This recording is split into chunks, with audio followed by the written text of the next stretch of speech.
Tornati a Liberamente, variazioni e scorribande, qui su Radio Libertà. Piacere, Elli, professione perdente. Questa potrebbe essere una delle morali di stamattina, diciamo nella mattinata dell'analisi un po' più a freddo del voto ligure. Premesso che il dato di fondo è quello che abbiamo evidenziato anche ieri, che trovate oggi anche sul nostro sito, e cioè ha perso la magistratocrazia, ha vinto la democrazia votante, la democrazia liberale, la democrazia della separazione dei poteri. Questo è un dato costruttivo, confortante. Se vogliamo però fare un po' di pars destrens, non possiamo non registrare l'altro dato politico clamoroso che riguarda lei, la madrina delle magnifiche sorti progressivi, Elly Schlein.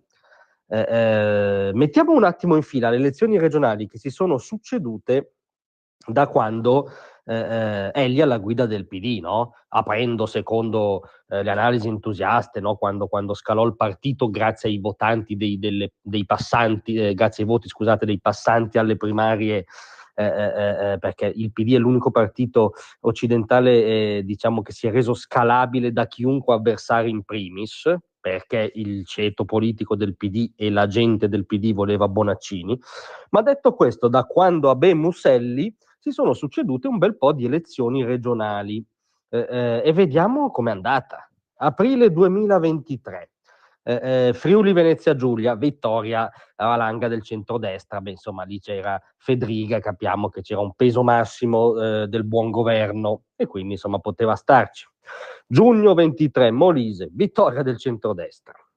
Febbraio 2024, Sardegna, vittoria molto risicata del centrosinistra con Alessandra Todde. Repubblica allora però non titolò vince Todde per un pugno di voti come ha fatto oggi con Bucci, no? Titolò tipo la destra alle corde, si apre una nuova stagione, tira un'aria nuova. Vediamo poi che aria ha tirato successivamente. Marzo 2024, Abruzzo, vittoria del centrodestra. Aprile 2024, Basilicata, vittoria del centrodestra.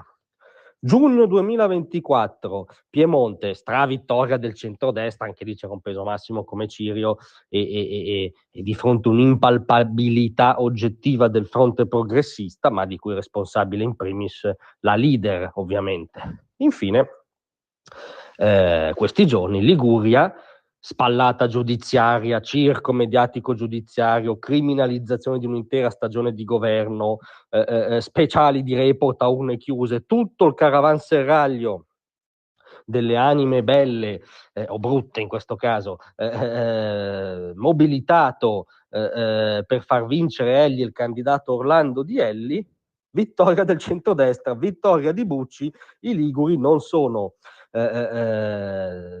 tutti lettori del Fatto, non si bevono i teoremi delle procure, ma riaffermano e chiedono buon governo. Allora, la morale mi sembra abbastanza evidente, cioè l'agenda Elly che è un po' l'agenda Woody Allen, no? Faccio cose, vedo gente.